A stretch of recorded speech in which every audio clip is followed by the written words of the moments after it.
The doors of Manhattan Memorial Hospital opened with a sound as Emma Harrison walked in for the first time in a very long time. The smell of the hospital and the coffee from the place where people eat reminded her of a lot of things she had tried to forget for 11 years. Emma Harrison put her hands on her blue hospital clothes and touched the silver thing on her wrist. This was something Emma Harrison did when she was nervous, something she had been doing for a time. The woman said, "Welcome back to New York." She whispered this to herself. Emma had spent the 11 years working in rural clinics across South America.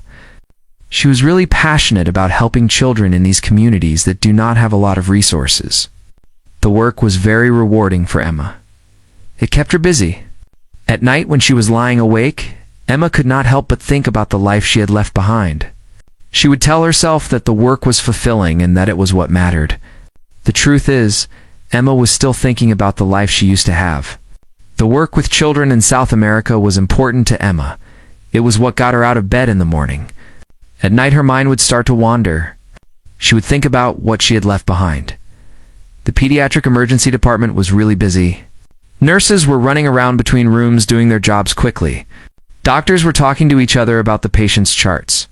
Sometimes a kid would cry out, which broke the sound of the medical equipment beeping. Emma went to see the charge nurse, Patricia. Patricia was a nice lady.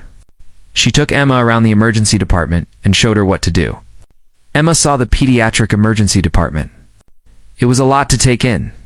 The pediatric emergency department was a busy place. Patricia said to Emma, "We do not have staff tonight." She gave Emma a tablet that had information about the patients on it. "Do you think you can start working with the patients away, Emma?" Patricia asked, looking at her with the information. On the tablet, Emma said, "Absolutely." Tried to sound confident, even though she was not really feeling that way. 3 hours. Into her shift, Emma was feeling pretty good.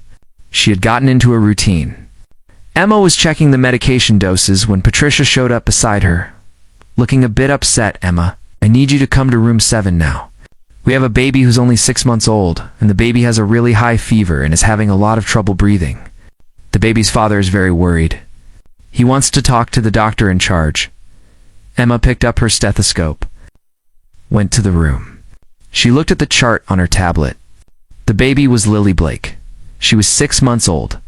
The baby had a temperature of 103 degrees. Was breathing really fast.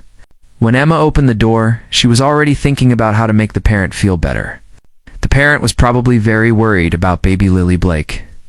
Emma wanted to help the parent and baby Lily Blake feel calm. She was not ready for what she was about to see. Nothing could have gotten her ready for that moment. The thing that she saw was really shocking to her. She saw something that she would never forget, something that would stay with her for a time. Nothing could have prepared her for what she saw. Christopher Blake was standing by the examination table. He was leaning over a bundle, and his big frame looked like it was trying to shield it. His dark hair was a mess. He had taken off his fancy suit jacket. It was lying on a chair. His white shirt was all wrinkled because he had been worried for hours. What really caught Emma's attention was Christopher Blake's face. It was his steel eyes and his sharp jawline that she noticed. There was also a scar above his left eyebrow. Christopher Blake had gotten that scar when he played basketball in college. 11 years had gone by. Christopher Blake was still the same man who broke her heart into pieces. He was the one who had hurt her badly, that she never forgot him. Christopher Blake was the person who had changed her life forever. He looked up as she entered. Emma saw the color go away from his face. It was like time had stopped. The baby was having a hard time breathing. That was the only noise you could hear in the room. The room felt really quiet and still, like all the air was sucked out of it. Emma and the man just stood there, not moving. As they listened to the baby struggle to breathe, "Emma." He said her name softly. It was almost silent. It was like he could not believe what he was saying. There was something in his voice when he said Emma, something that made her wonder what he was thinking. "Mr. Blake," she said, trying to sound calm and normal. "I am here to see how your daughter is doing." She walked over to the examination table.